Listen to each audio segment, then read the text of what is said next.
নমস্কার বন্ধুরা, কেমন আছেন? আশা করছি সবাই খুব ভালো আছেন আর আমরাও না অনেক ভালো আছি। দেখতে দেখতে আরও একটা সপ্তাহ এখানেই কেটে গেল। আর মাত্র হয়তো ওই আর একটা সপ্তাহ বাকি, তাহলে কিন্তু আমাদের যাওয়ারও টাইম চলে আসবে। সেসব কথা সব মাথায় রেখে তারপরে কিন্তু আজকের ভিডিওটা আপনাদের সকলকে নিয়ে এখান থেকেই শুরু করছি। একদিকে যেমন খারাপ লাগাও রয়েছে, আবার অন্যদিকে কিন্তু বাড়ি যাওয়ার একটা ভালো লাগাও রয়েছে। তাই সব খারাপ লাগাগুলোকে ভুলে আজকে কিন্তু সকালবেলায় উঠেই প্রথমে গরম গরম চা আর ব্রেড টোস্ট বানিয়ে নিয়েছি। তো চলুন ওই যে জানলার ধারে বসে বসে আর ওই দূরের পাহাড়টাকে দেখতে দেখতে গরম গরম চা আর ব্রেড টোস্টটা খেয়ে নিই।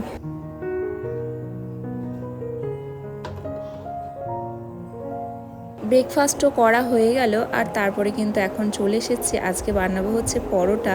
মানে দুপুরে লাঞ্চের জন্য ব্যবস্থা করতে এসেছি। পরোটা বানাবো আর আলু ভাজা।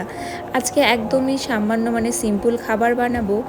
আর আজকে না আমাদের রয়েছে ওই রাত্রিতে একটু একজনের বাড়িতে ইনভাইট। মানে এখানেই ওই সিভিলে রয়েছে একজন নন বেঙ্গলি দিদিভাই। মানে ওনাদের বাড়ি হচ্ছে সম্ভবত মধ্যপ্রদেশে। তো ওনাদেরই স্পেশাল ডিশ খাওয়ার জন্যই কিন্তু আমাদের ইনভাইট করেছে, সেখানে হয়তো আমরা যাব। আর সেই জন্য কিন্তু বেশি কিছু আজকে দুপুরে লাঞ্চের জন্য বানাবো না, যেহেতু দুজনে এই যে লুচি পরোটা রুটি খেতে বেশ পছন্দ করি, সেই কারণে কিন্তু আজকে বানাচ্ছে হচ্ছে পরোটা, আর তার সাথে সাথে কিন্তু বানাবো আলু ভাজা। আর এই জন্য কিন্তু প্রথমেই পরোটাগুলোকে ভেজে নিচ্ছি, আর আলু ভাজাটাও ভাজতে বেশিক্ষণ টাইম লাগবে না।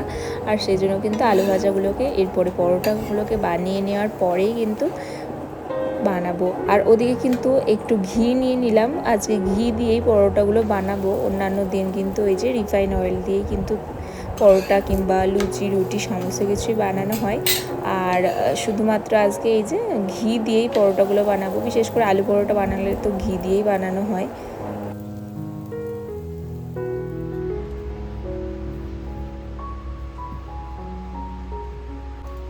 ওদিকে কিন্তু পরোটাগুলো বসিয়ে দিতে দিতে এদিকে যে লাস্ট পরোটাটা ছিল, আর তারপরে কিন্তু লাস্ট পরোটাটা বসিয়ে দেওয়ার মাত্রই কিন্তু এদিকে আলুগুলোকে ভালো করে ছিলে নিচ্ছি। আর তারপরে কিন্তু আলুগুলোকে একদম সুন্দর করে কেটে নেব, আর তারপরে ভালো করে ধুয়ে নেব। আমি সাধারণত এই যে ধোয়ার আগে মানে এই কাটার আগে একবার ধুই না, কোনো কোনো দিন হয়তো ধুই, আবার কোনো কোনো দিন কিন্তু ধুই না। কাটার আগে ধুই না, একবারে কাটার পরেই কিন্তু ধুই। মানে বেশিরভাগ ক্ষেত্রে কিন্তু আমি কাটার পরেই ধুই, মানে সবজিপাতি যা সমস্ত কিছুই কাটার পরে ধুই। আজকে হচ্ছে রবিবার, আর রবিবারের দিনই কিন্তু সকলের ঘরে ঘরেই নিশ্চয়ই দুপুরের দিকে এই যে স্পেশাল আইটেম কিছু বানানো হয়। তো সেই জন্য কিন্তু আজকে কিন্তু আমাদের যেহেতু রাত্রিতে একটু ডিনারের ইনভাইট রয়েছে, সেই জন্য কিন্তু তেমন স্পেশাল কিছু মানে স্পেশাল কিছু বলতে বাঙালিদের ঘরে তো ওই যে চিকেন মাটন নয়তো ফিশ কিছু একটা স্পেশাল খাবার বানানোই হয়। আর সেরকম বিশেষ করে চিকেন আর মাটনটাই বেশি হয়।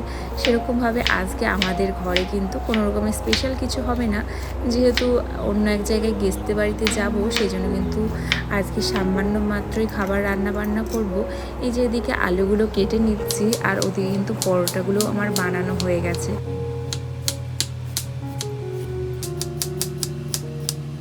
আর আমাদের এই যে কোয়ার্টার থেকে কিন্তু অনেকটাই দূরে, মানে এখন ওনারা থাকে ওই যে সিভিল এরিয়াতেই থাকে, যেরকম আমরা আগে সিভিল এরিয়াতে থাকতাম প্রথম প্রথম এসে, সেরকম কিন্তু ওই যে দিদিভাইরা মানে নন বেঙ্গলি দিদিভাইরাও কিন্তু বাইরেই থাকে। আর আমরা কিন্তু সেখানেই আজকে যাব রাত্রিতে, মানে ওই একটু সন্ধ্যার দিকে বেরিয়ে পড়বো।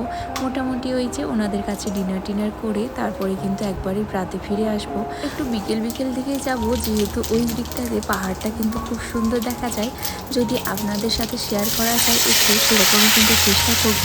আর সেরকম মেঘের অবস্থাটা কিন্তু একদমই ভালো আছে, মানে বাইরে কিন্তু বেশ ঝলমলে রোদও রয়েছে।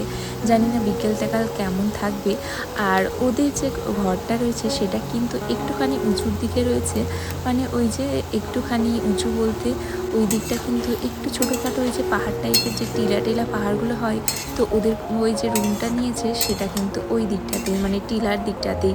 সেই জন্য কিন্তু আমরা একটু তাড়াতাড়িই যাব, আর কিন্তু তারপর তাড়াতাড়িও ফিরে আসারও চেষ্টা করব। দেখো সকালবেলায় কিন্তু হাজবেন্ডও চলে এসেছে কাজ টাজ করে, আর তারপরে কিন্তু এই যে দুপুরে আমরা এখন লাঞ্চ করতে শুরু করে দিয়েছি। এদিকে আমরা আলু আর তার মধ্যে কিন্তু একটু পনিরগুলোকেও ভুজিয়া ভুজিয়া করে দিয়েছিলাম, আর সেই দিয়ে আমরা কিন্তু দুজনে পরোটা খেয়ে নিলাম। দুপুরে এক ঘুম দিয়ে তারপরে কিন্তু এই যে এখন বিকেলে উঠে পড়েছি। মোটামুটি ওই যে সন্ধ্যা তাকাত এখানে মোটামুটি 8টা নাগাদ সন্ধ্যা হয়, তো সেই জন্য কিন্তু সন্ধ্যা হতে হতে প্রায় রাতই হয়ে যায়। এই জন্য একটু যদি 6টার দিকে ওঠা হয় না, তাহলে কিন্তু প্রচুর রোদ থাকে।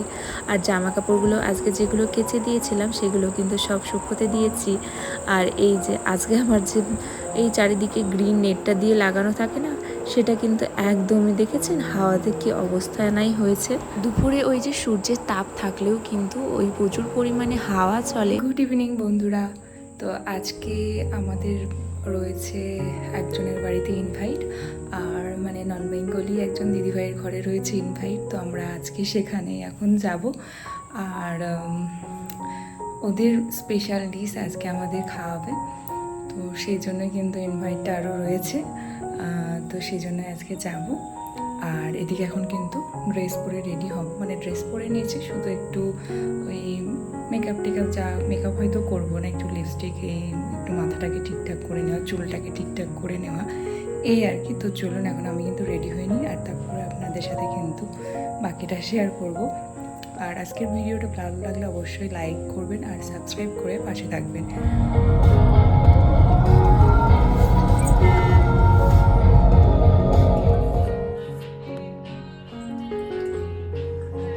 ফাইনালি কিন্তু ওই দিদিভাইদের বাড়িতে আমরা পৌঁছে গিয়েছিলাম, আর তারপরে কিন্তু অনেকটা সময় গল্প টল্প করার পরেই ফাইনালি খেতেও বসে গিয়েছি। আর ওদের যে স্পেশাল খাবার বানিয়েছিল হচ্ছে ডাল বাটি, আর তার সাথে একটু ভাতও বানিয়েছিল। যেহেতু আমরা বাঙালি ছিলাম, আর বাঙালিরা একটু ভাত খেতেই বেশি ভালোবাসে, সেই জন্য